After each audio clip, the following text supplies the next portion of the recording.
So in today's video we're going to make some ginger shortbreads. These are really quick and easy to make. I'm starting with 2/3 of a cup of wholemeal spelt flour, adding 1/3 of a cup of buckwheat flour, that is, just 4 tablespoons of rapadura or jaggery. I'm going to use rapadura because it's a bit easier.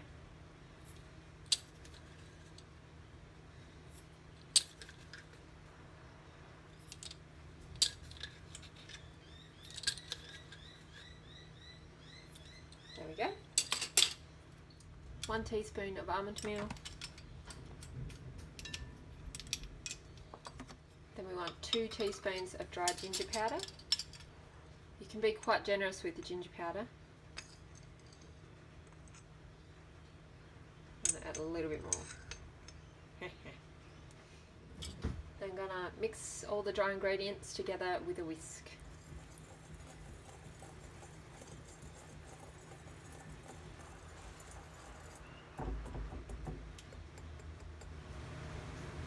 While we are making these cookies, the oven is being preheated at 150 degrees Celsius. So that's happening right now. Now that we've done our dry ingredients, we want to add our wet ingredients. So here we have some bicarb soda, 1/4 teaspoon with a little bit of boiling water. So I'll add that. And we also have 1/2 cup of melted ghee.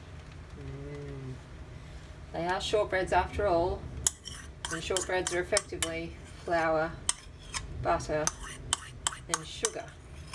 In this case, healthy flour, good quality sugar and ghee, which is healthier than butter. And then we stir it all together with the whisk. It's going to get all caught, so I'll get it out the whisk and move to using my hand instead. I've washed my hands now, so now I can just use my hands to mix the cookie dough batter together.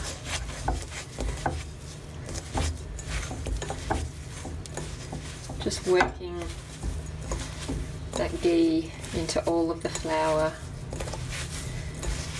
You don't want a dough that's too moist, but you don't want a dough that's too crumbly either. And this one is just right.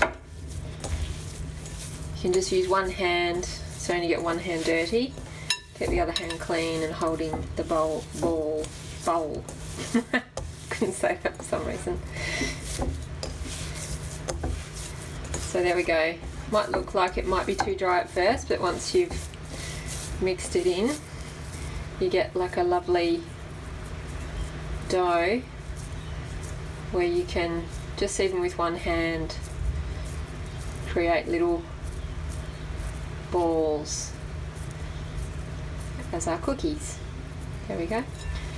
Then I'll just shape them like this so they look a bit like that, then pop them on the cookie tray. I'll do that again so you can see that again. It's about the size of a walnut.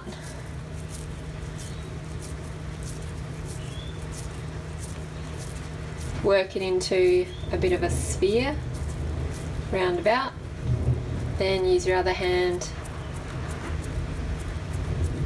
to work it into a little circular cookie. And we just keep making those until we're all out of butter.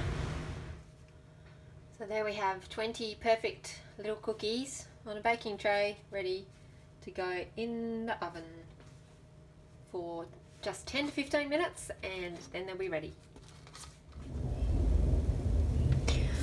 So I just took the cookies out of the oven. They were in there for exactly 15 minutes and they look perfect. Just a lovely little golden brown colour, and the smell coming from them is amazing.